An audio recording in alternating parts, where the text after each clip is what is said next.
everyone, and welcome to the Creative Knit-Ensions podcast. My name is Tanya, and I'll be your host today for this knitting, spinning, crochet, weaving, quilting, sewing, kind of crafty stuff podcast. I'm still coming to you from New York City, and it's April 10th, 11th. It's a Sunday, and it is looking out our windows where, here you guys can see if I pivot it a little bit. I have two lovely cats.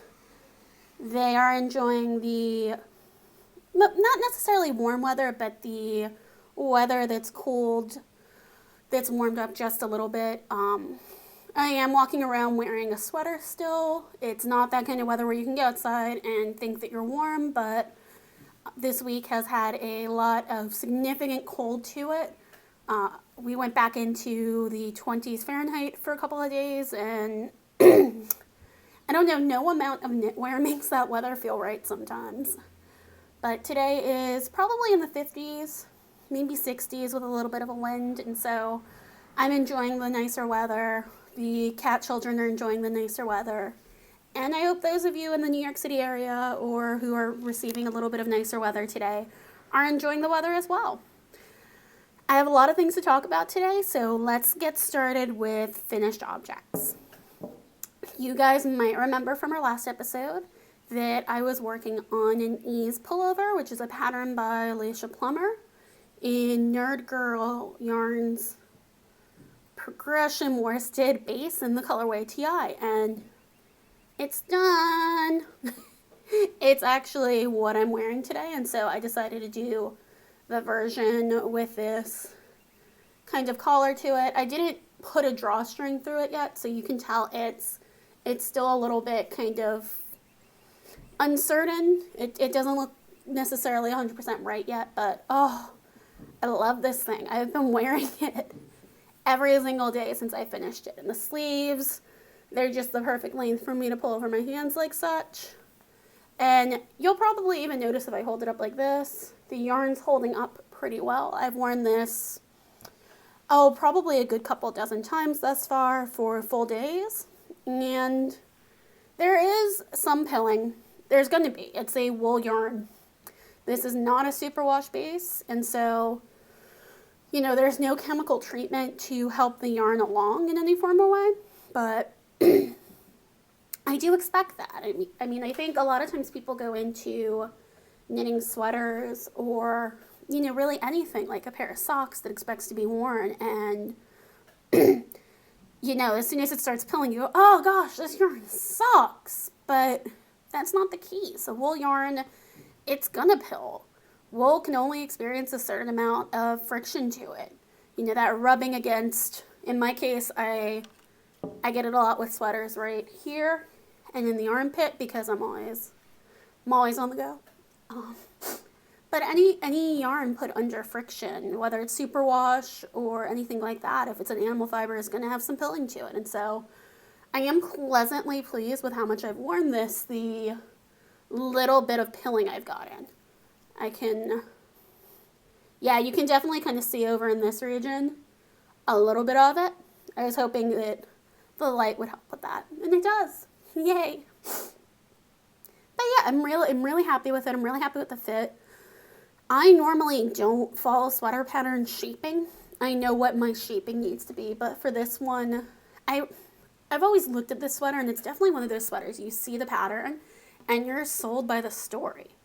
So, you know, it's this beautiful barn. This is the place the pictures take place with. It's this oversized sweater that looks so comfy, cozy, worn over leggings, and you just look at it, and you're like, oh gosh, I want to live there. I want to curl up with a cup of tea. I hope it snows. I want some knitting. It just looks so delightful, you know? But that's not my life necessarily, but I'm totally sold by that image. And so every time I look at that picture, that's kind of what I want. But then I look at the pattern itself and how it's knit, and there's no magic to it. It's a very simple pullover, and I love that. And so I followed the shaping in the hopes that kind of some of the magic within the pattern would come out. And I think it did. I think I've got a very lovely pullover. It's a little short. I'm not going to get up and show you, but it does fall to my hip bone. And while that's fine, sometimes I'm a big fan of sweaters that go a little bit longer than that. It's so comfy, it's so cozy, and it was a really simple pattern. I'm not a fan of where the decreases for the waist start. I think that you should never start bust decreases in the armpit. You should start them once you've passed the bust, since that's why they're called bust decreases. But other than that, a couple of simple things like that, I'm a big fan of the pattern. And so,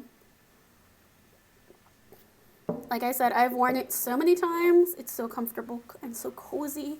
It's not as baggy on me as it is in the pattern, which is fine. For me, I'm totally okay with something that's got a little bit more of a fitted presentation to it. There's still enough room in this sweater that if I wanted to, I can put, maybe even a long sleeve tee or something under it. I've been wearing it with tank tops underneath, not because of the weather, but just because that's typically how I like to wear a lot of my sweaters. There's a lot of love to this, guys. I can't even begin to express how happy I am with this sweater. And I was actually really taken aback by the yardage on this sweater. I have over there these scraps I had kind of accounted for while knitting the sweater. I had 6 skeins. Each skein had about 200 and I think it was 18 yards in it. So I assumed, going up to here, it's a top-down raglan. Going to here, I'd go through 1 skein. I'd use another 2 skeins on the body of the sweater. Each of the sleeves, which is a little bit, they're baggier sleeves. There's a lot more yarn in them than your typical sleeve construction. Each sleeve would take a skein. And then the pattern says that if you're going to do this particular collar, you should have about another 200 yards. And so I figured that's a skein. Yeah, I have over a skein left. It's just in 6 different balls.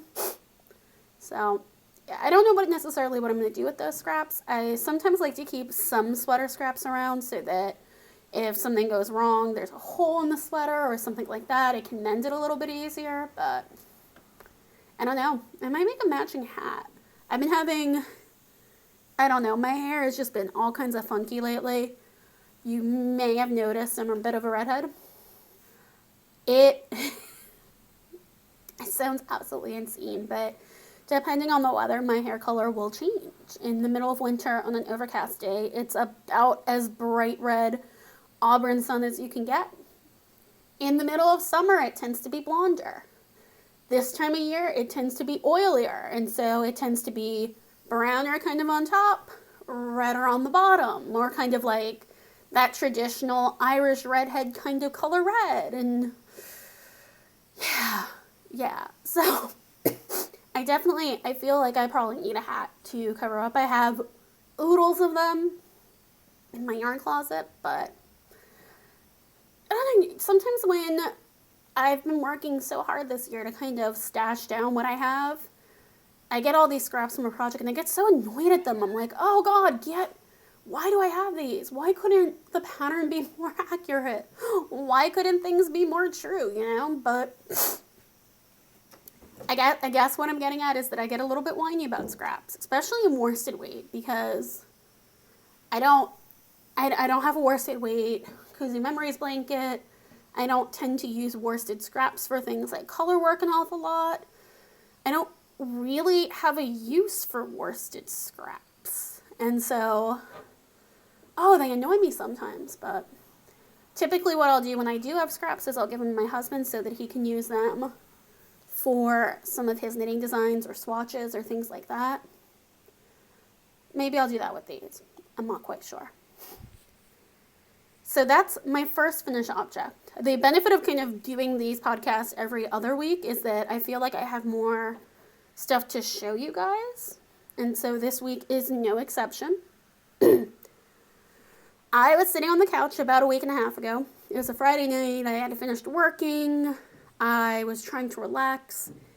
And I finished my sweater. And maybe this happens to some of you, but when I don't keep a lot of works on the needles. I'm not one of those people who has a lot of works in progress. I'm a pretty monogamous knitter, and so when I finish something, I have to start something else to have something on the needles. I didn't have any plans. I didn't have anything wound. I didn't have anything balled. I had ideas for things I wanted to knit, but not necessarily next. I'm a big sweater knitter, but I wanted a bit of a break before I started my next sweater. I got really anxious about it. I got really upset about it. I was like, oh my gosh, what am I going to knit?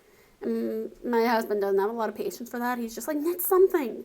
Just knit stock knit. He doesn't get it.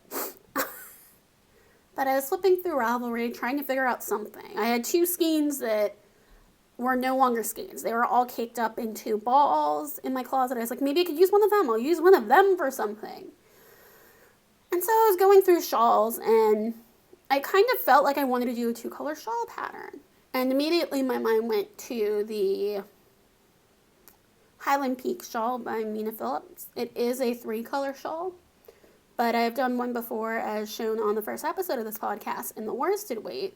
And so I was thinking, oh, maybe I'll do the fingering weight version because these 2 skeins that were caked up were fingering weight.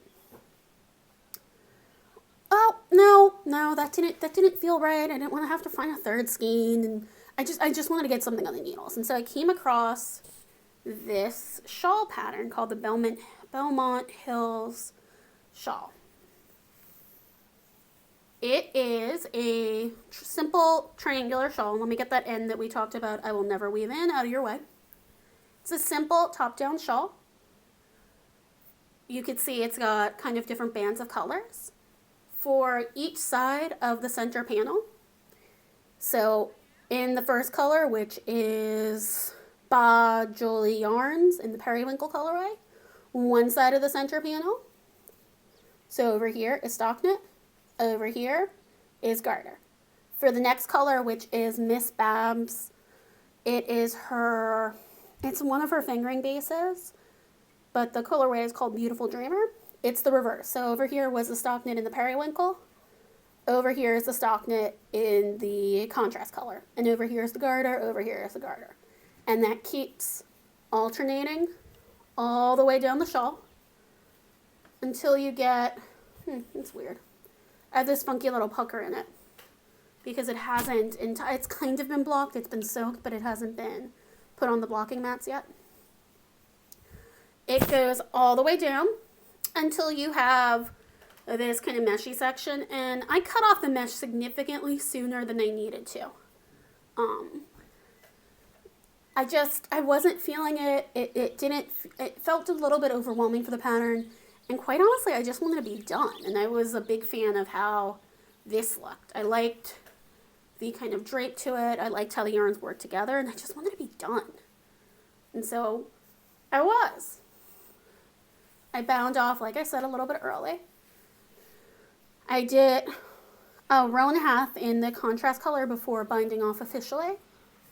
But yeah, I mean, this was a quick shawl. It was, as usual, the only thing I was working on.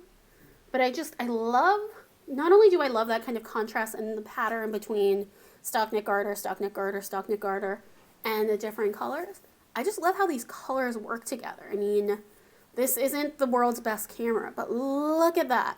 I mean, those colors just sing.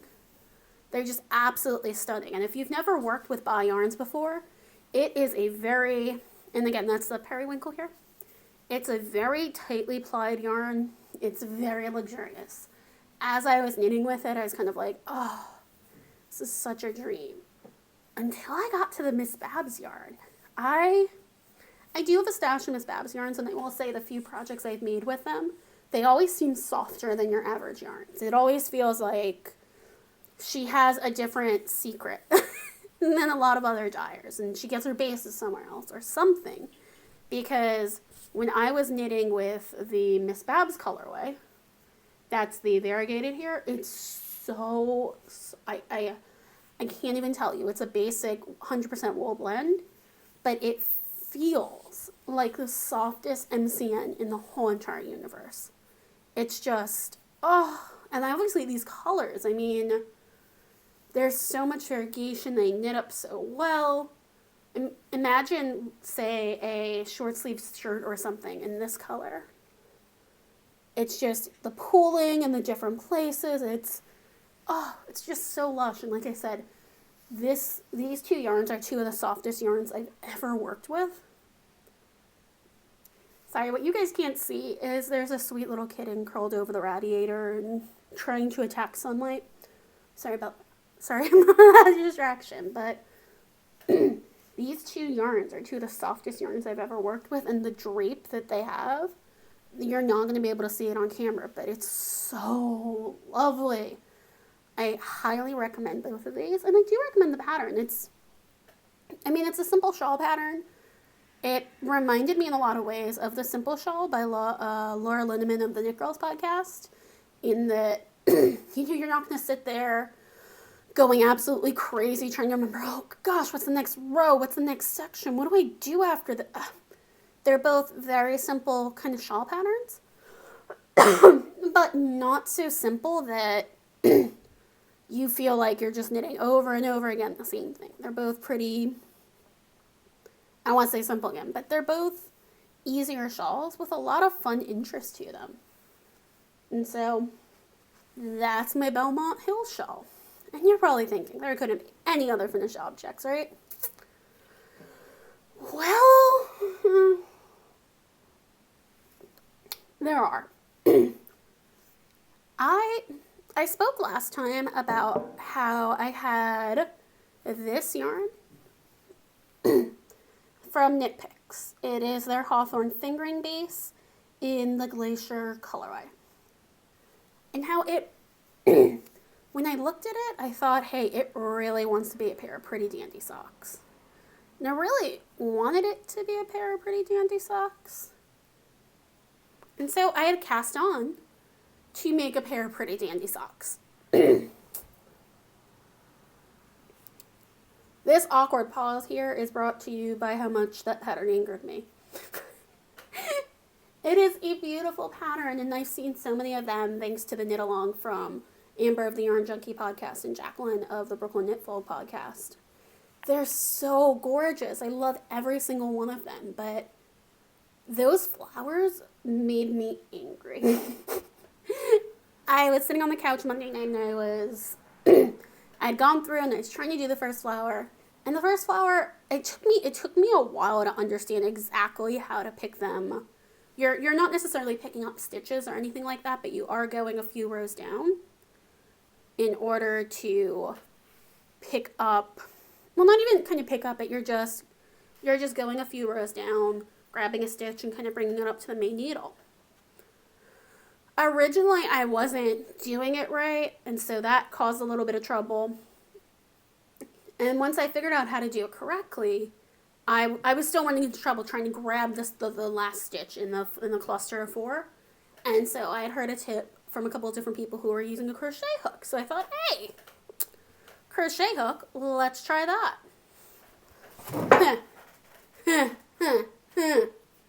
The light right now is really working for one of those creepy, like, Freddy Krueger kind of faces. Yeah, I can't even explain to you how angry it made me. And I don't think it was the fault of the pattern. The pattern is stunning. It is by Jess of the Sweater Co. And I love the pattern. It supports a good cause. I don't feel bad purchasing it, but I think because of the way that I knit everything through the back loop. And with that, I wrap my stitches. Well, I don't wrap them, but I pick them a certain way. I think that it just didn't work for this pattern with my knitting style. I think that was the big complication because the first stitch, no problem. The second stitch, a little bit of problem. The third stitch, 4-letter word time. The fourth stitch, 4-letter word and throwing the sock across the room time. So I put it in timeout. And I tried it again. And so I put it in timeout and I tried it again. And I did that a few times, but it just came down to the fact, in the end, I wanted the finished object. I really did. But I wasn't enjoying the process of it. And so I gave up. I think for a little bit, I'm going to keep that pattern in kind of a mental hibernation. I know that Amber was having a little bit of problems with those flowers. And I know that Kristen of the Yarngasm podcast even mentioned that she's kind of got that one on the back burner too for a little bit. I think what it comes down to is I really want those socks. They're so pretty. I love that pattern, but I've got to enjoy it. And right now in my knitting, I'm not in that place where I can enjoy that pattern, particularly in my sock knitting. Because as we've spoken about before, I'm not a sock knitter per se.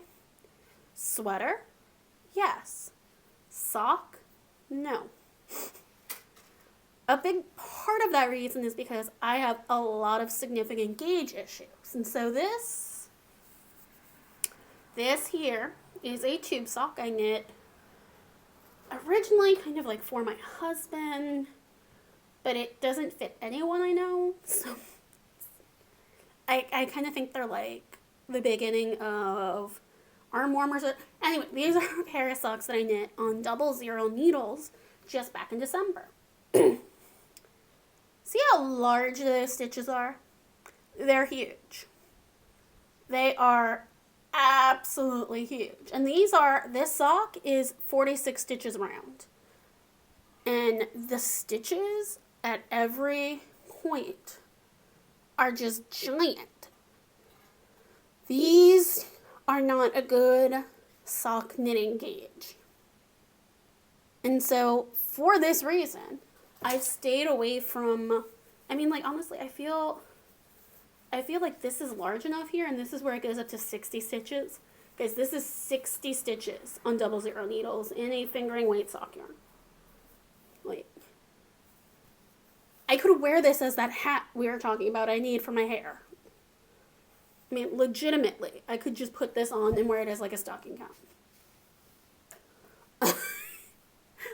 So I have gauge issues. I knew that, and I kind of was going to use the Pretty Dandy socks as an opportunity to start experimenting with different tensions for yarns.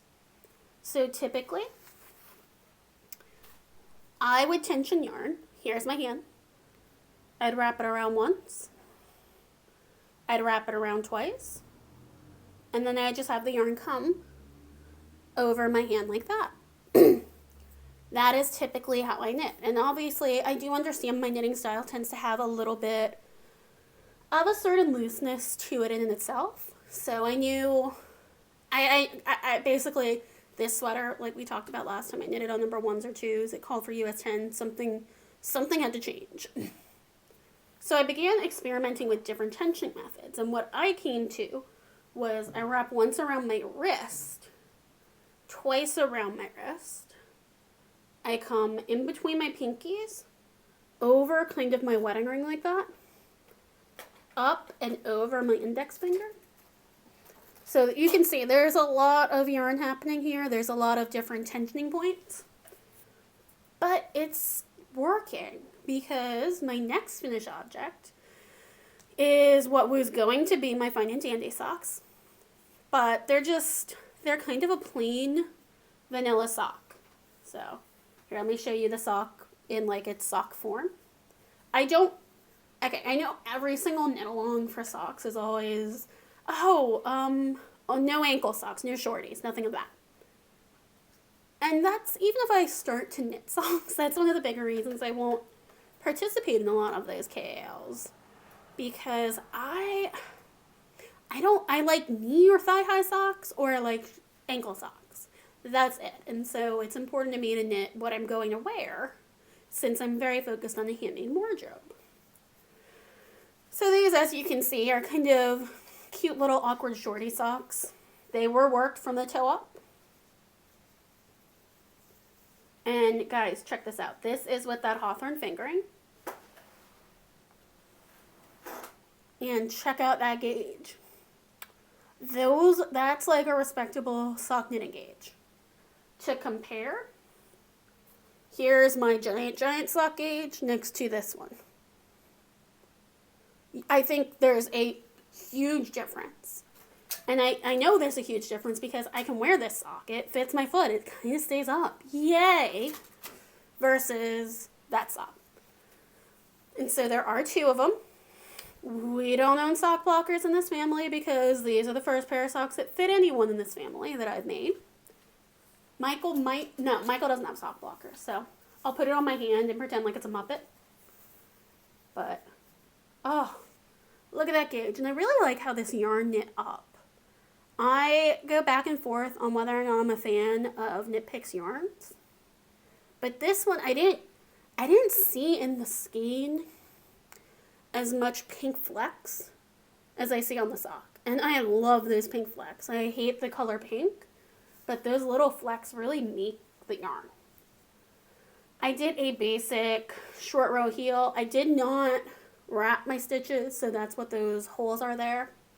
I figured I needed, having never knit a pair of socks that worked, I was a little concerned that I was knitting the socks small, so I figured if I added a little, I knew there'd be a hole there if I didn't wrap or turn, so I figured, hey, that'll give me more space in the sock, right? Guys, it kind of worked, it kind of didn't work. The sock fits, and that's what's important. So, there's that. The bind off is interesting. I did a 2x2 rib. I don't know what people more traditionally do in socks. I think people tend to do a 1x1 rib, right? Well, I did a 2x2. And then I did this funky bind off. It's a ruffle. I don't know if I did it the correct way, because what I would do is I would bound off one stitch regularly, and then I cast on 3 stitches out of that stitch doing a knitted bind off, and then I would bind off the next stitch, and I'd repeat that. And so it's definitely got a lot of stretch. When I wear it, it's got this cute little ruffle. I'm not a ruffle person, but I am a big fan of the fact that I finally have socks that fit me. And of course, they match the sweater. I mean, right? You have to have all of your finished objects match in a given week. That's totally not true. But yeah, I was really pleased with that. That actually kind of brings us pretty neatly, as you guys are shaking, I apologize for that. I have a knack for hitting the monitor. And actually, I know people really get a kick out of, what are you drinking, things like that. This is my Doctor Who TARDIS mug. My tea, as you can see, is not as warm as it was when this episode started, because if it was, you would see the TARDIS on this side. It'll disappear from that side. I love this mug. I get really excited whenever I can use it. And I'm drinking this Puka Love Tea, which is a delightful blend of chamomile, lime flower, elderflower, marigold, rose flower, licorice root, kind of all the usual suspects in a nice kind of like mellow chill tea.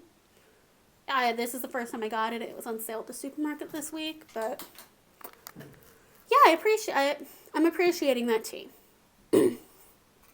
The work in progress that so nicely leads us over to is the result of this. This is the Felci or Felici or Felsi, however you pronounce it. I know there have been a lot of different podcasts that pronounce it different ways, from Knit Picks that I purchased this past winter. This is the Tea Party colorway. And so in the Tea Party colorway, there's a lot of kind of like pastel colors. So you've got like a minty kind of green, a light blue, mauve-ish kind of purple, maybe lavender, bright pink, a pastel pink, and so on and so forth. As many people have said, you can see from this distance that some of these colors that are very close to each other are very close in color to each other. And so if you kind of look at that, that's a great example. You have this dark pink stripe, this light pink, this light kind of mintier green, this little bit of a bluer mintier green. They're very similar to one another. When I start at the toe, this lighting really shows it better than anything else. But when I started that toe, I really didn't. I thought it was all just one giant stripe. No. but I started this yesterday. And guys, look at that gauge. Look at that sock gauge. It's a real sock gauge. I've already kind of done my ribbing, and I'm in the process, or rather I will be in the process of binding the sock off. You can see I've set myself up with that row right there to do an afterthought heel. It's a cute little tiny little sock. I'm trying to only use one ball of the yarn. I can't remember if in this colorway I have another ball of it, but I'm really proud of myself. Yesterday I went over to my parents to spend some time with my mother, and this was what I started. I had nothing on the needles, so I went with this. I love it. I know there have also been a lot of people who have said, oh, that yarn from Knit Picks isn't as soft as their Stroll or some of their other bases.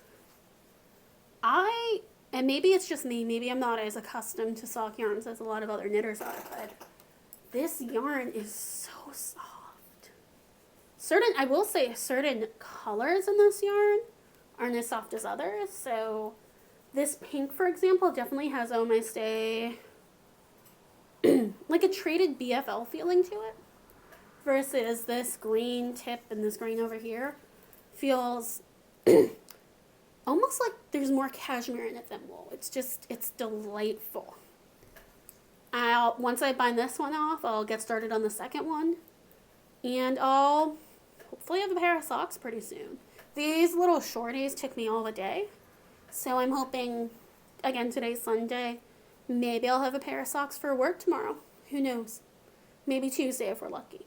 I find I like knitting socks now that I can.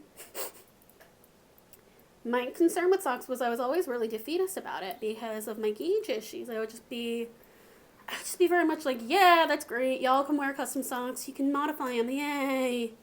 Vanilla. Awesome. Because I couldn't. And it wasn't because I didn't know the techniques, but it was because I have tiny little feet. So I'm about a size 7 in shoes. If I made socks like this and could have fit in them, it'd be okay, but you could just even see the difference. This sock only has 56 stitches in it, okay? This sock is 50 round. I can, here, let's show this very visibly. See all of that difference? And again, I'm knitting this on size, I believe they're 1.5. They might be US 2s even. While this was knit on 000s. And their socks still smaller. So I figured out the gauge stuff. Or at least I like to think I have. But I think now I've got to figure out some of the rest of the tricks. Like playing around with different heels and different constructions. I'm really seeing what I like. Because now I can. Now I don't have these giant stitches here. I feel like I could do anything. So it's pretty exciting for me. My other work in progress isn't really yet. We talked about how I'm a sweater knitter, obviously. And I had started knitting the Booth Bay sweater by Hannah Fettig out of the Home and Away book. I really love everything Hannah Fettig does. I have 2 featherweight cardigans, which is a pattern by her.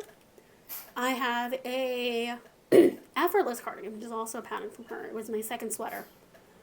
It's giant on me, as we spoke about, but I love her patterns because I feel like I can wear them.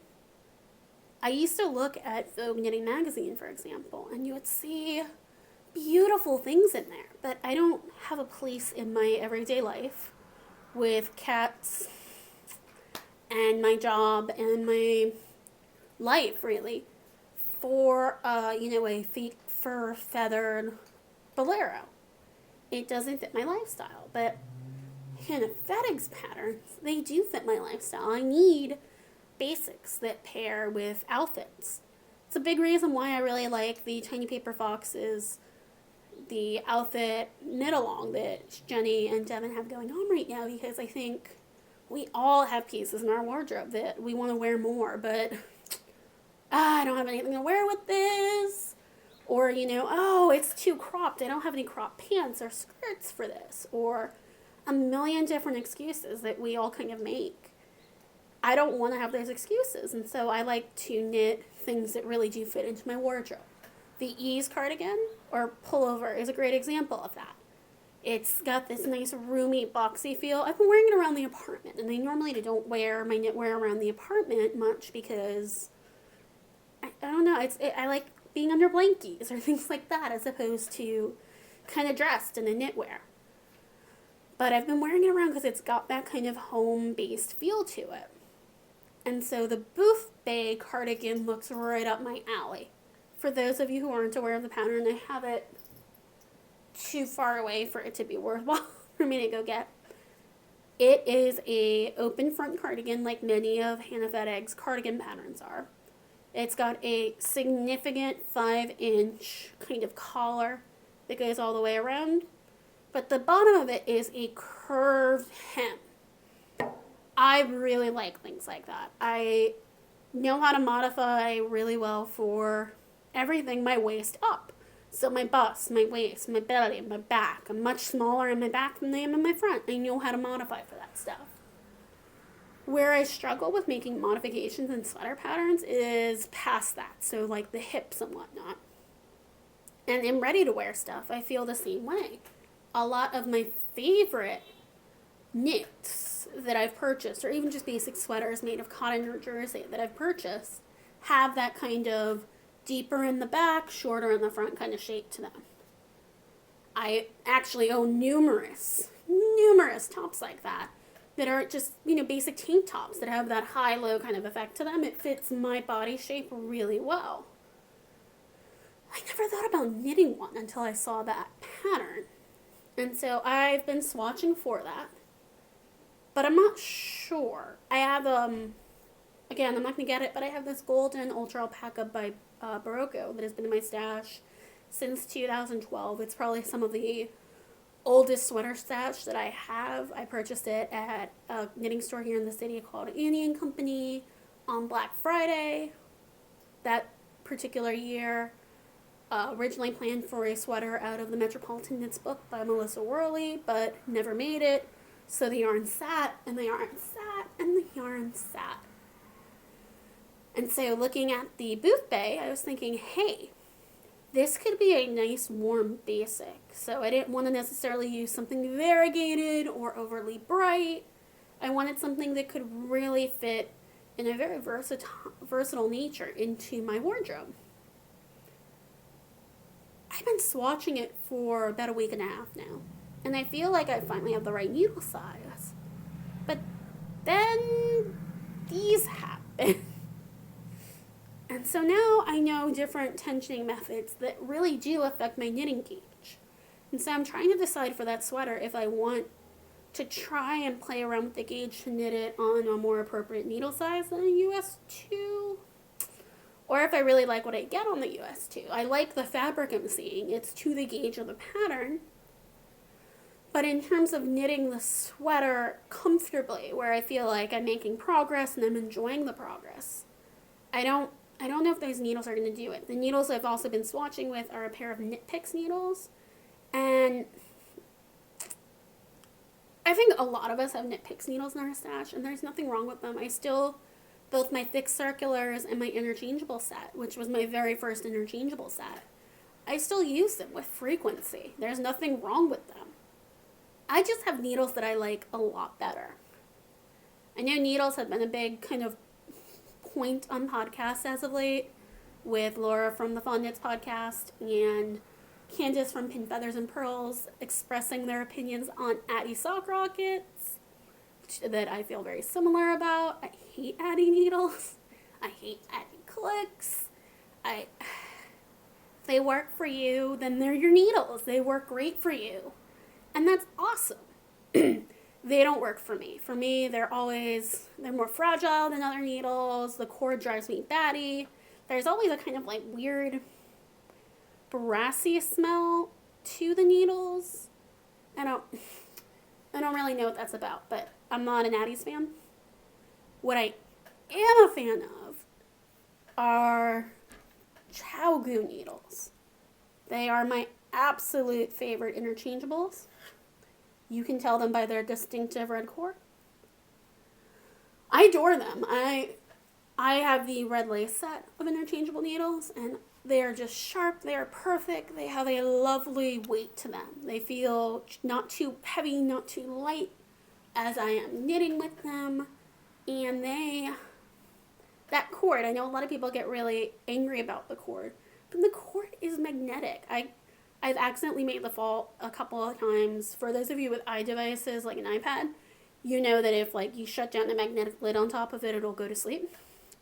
I have far too many times while reading a pattern off of my iPad, I've hit them with this cord and it'll turn it off. It'll magnetize to the lid.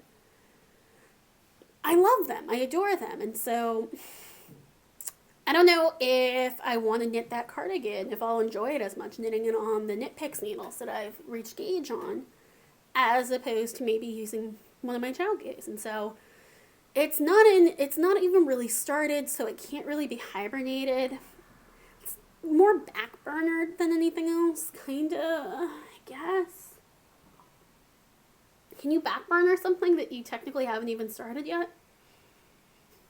It's in the over there. That's what it is. Instead of that cardigan, because it's a cardigan. Sorry guys, I'm a little Sunday brained.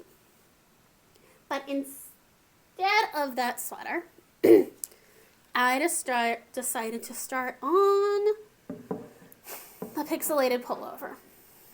So for those of you who are familiar with the pixelated pullover, it's by Jennifer Beaumont, and it is a top-down, contiguous design sweater that features little pops of color, kind of starting about here, little band of that solid contrast color, and it's a 3-color, kind of Fair Isle-ish pops of pretty design.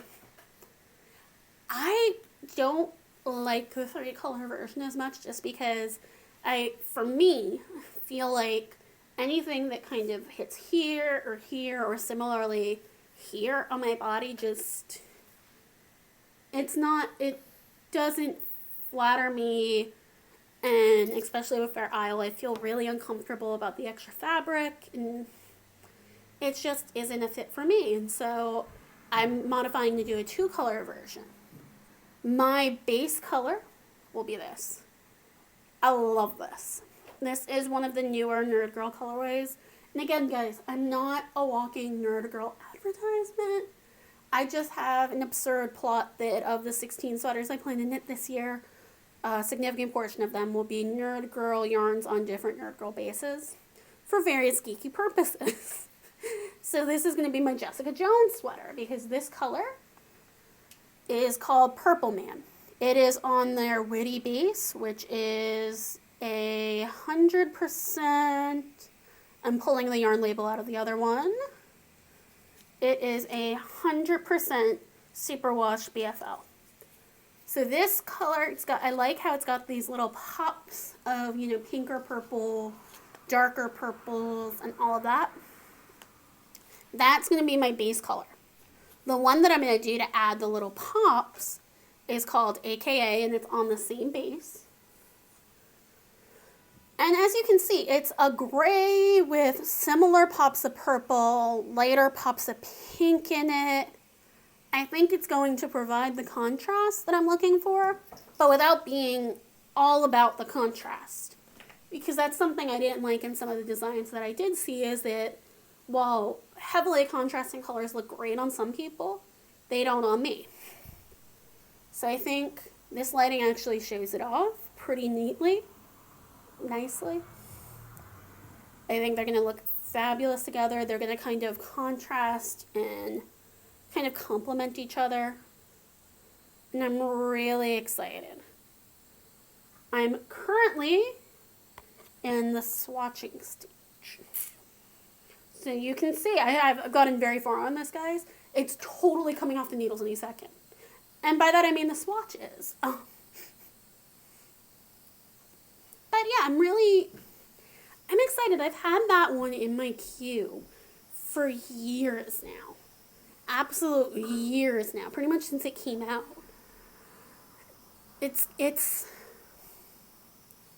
maybe it's just me, but sometimes I really identify with where I was when I heard about something, or who I was with, or different things like that. And I just vividly remember that sweater being out, and I was sitting at the computer in what is my old bedroom, I guess, at my parents' house, and thinking, oh, that's pretty. Can never do it, but it's pretty. And it's nice that I've come kind of around as a knitter to a point where I could actually do that now. It's really exciting for me to be able to say that. So stay tuned, as there will be more progress on that by the time our next episode comes around. One of the last things I have to talk about today is, remember how we are trying to use our stash? And we're trying not to buy yarn? And we're trying to stash down? And we're failing. Yeah. It's funny because I remember there have been a lot of podcasters who have been trying to do the same. I know for a little bit that Julie of the Knitting Broomsticks podcast was trying. I know Gabby of the Once Upon a Corgi podcast was trying. I know I have a lot of friends in our knitting circle here in New York that were trying. Keyword were trying. It seems it's really easy to fail a yarn diet.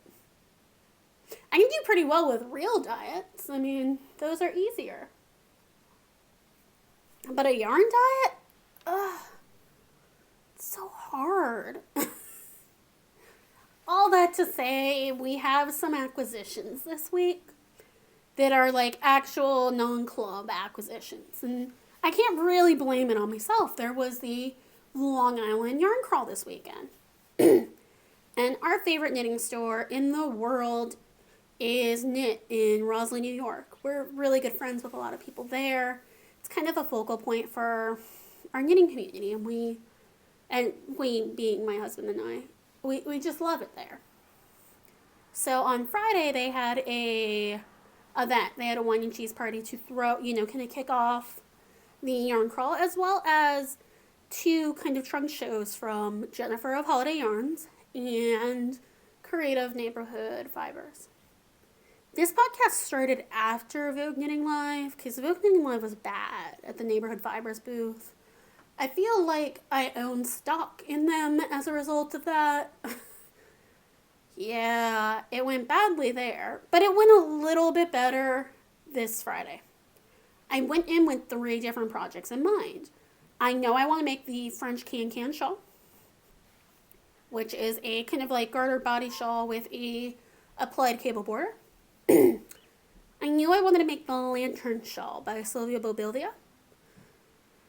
And I knew I wanted to make the Chateau Shrug by Melissa Swasher. I did a really bad version of that name, and I'm sorry, guys. This is Molly. The little terror has been at my feet for the last, about 20-25 minutes of this episode. She has a knack, being a kitten still, of getting into everything. So this is going to be like when Hugo on the Knitting It Expat Visit podcast comes to visit. She's right next to you guys. She's literally sitting right next to you. She's that camera shake you're feeling. She wishes you well. But I knew going into the yarn crawl that those were the patterns I wanted to purchase for. And I did. I stuck to that. Michael and I had a budget. We have a financial situation right now that makes it so that not spending money on yarn is pretty crucial. So we've had a budget for the yarn crawl set for a good couple of months now. I mean, I most of my friends spent a lot more, but a budget's a budget, and we stuck to it. So first, for the French can shawl, I purchased this yarn by Barocco, the artisan yarn in the so descriptive colorway of 6039. I know, you guys know exactly what that color looks like, right? But it is this beautiful kind of It's like a porty wine, deep plum, Merlot kind of colorway. It's got these kind of variegated notes. It is a 80% merino wool, 20% silk blend, 123 yards in a DK weight. But I saw it, and red is the one color I don't gravitate towards. But when I saw this, it didn't look red. It looked plummier. And so immediately I do what I always do. How red could it possibly be if it stands out against my hair, right? Or you guys can't really see well, but in right here where I'm holding this yarn is a bright orange chair of ours. It stands out in contrast to that, so obviously it can't be red. Well, also turns out being 123 yards, and I have 3 of these. My skein short. Thankfully, these aren't really true dye lots, so I'll be able to go back and grab another one when we have a little bit of money to spare. But I don't know, I was going back and forth. I had so much trouble picking yarn for that shawl because all 3 of these patterns I was purchasing for because I didn't have anything in my stash. I did not have 450 to 550 yards of a DK or worsted weight shawl that was not reserved for a sweater. So I struggled. I picked up some of the holiday yarns. I picked up some of the neighborhood studio DK. I picked up everything in the store, I think, at different points before this just kind of called to me. Something else that also called to me is this skein here. You can probably see blue is one of my comfort wheelhouses. I have a lot of them. I always say to people that I'm not somebody who only is attracted to certain colors. I have friends who purple just makes them melt, or, gray is where it's at. My favorite colors for knitting are blue, green, purple, gray, sometimes orange. Pretty big wheelhouse, I guess. But this color is one of the special colorways for spring called Medfield, and this is in their Studio Worsted. It is a superwash merino that it has 400 yards, 8 ounces. And I know that the Chateau pattern I want to knit calls for a bulky weight yarn. I'm hoping I can utilize my gauge issues to use this beauty, because this just called to me. This just, I I have a deep passion for neighborhood fibers and for studio worsted in particular. But when I saw this, I was just like, oh yeah, no, sure, that's the one that's coming home. So I'm optimistic I can make it work. I did my artichoke French in studio worsted, and that did call for more of an Aran weight yarn, and I know many people had trouble getting gauge with that with an Aran weight yarn and had to actually move up to a true bulky. So I'm hopeful that the same will be true for me. Finally, for the lantern shawl, I went with Studio Sock by Neighborhood Fiber Company. This is 100% superwash merino, 400 yards in each skein in Sandtone, Winchester. And my cats are attacking. But it's this deep, also kind of bright purple. It was another one of those similar to this blue here.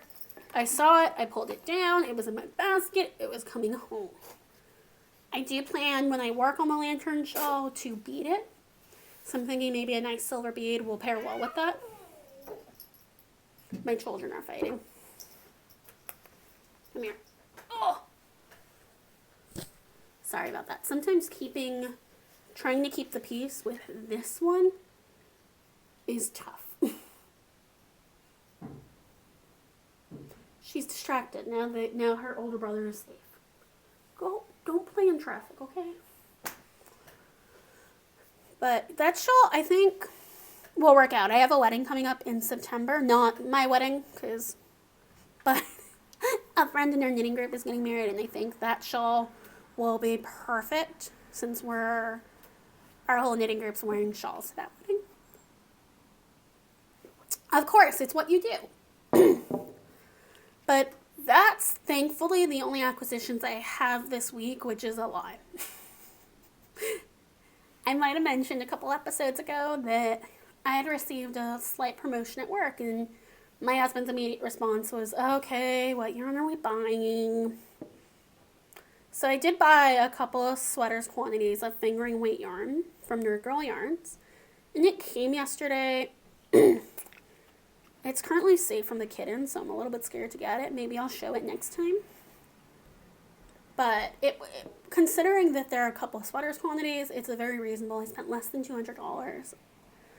But yeah, it's been a yarny week.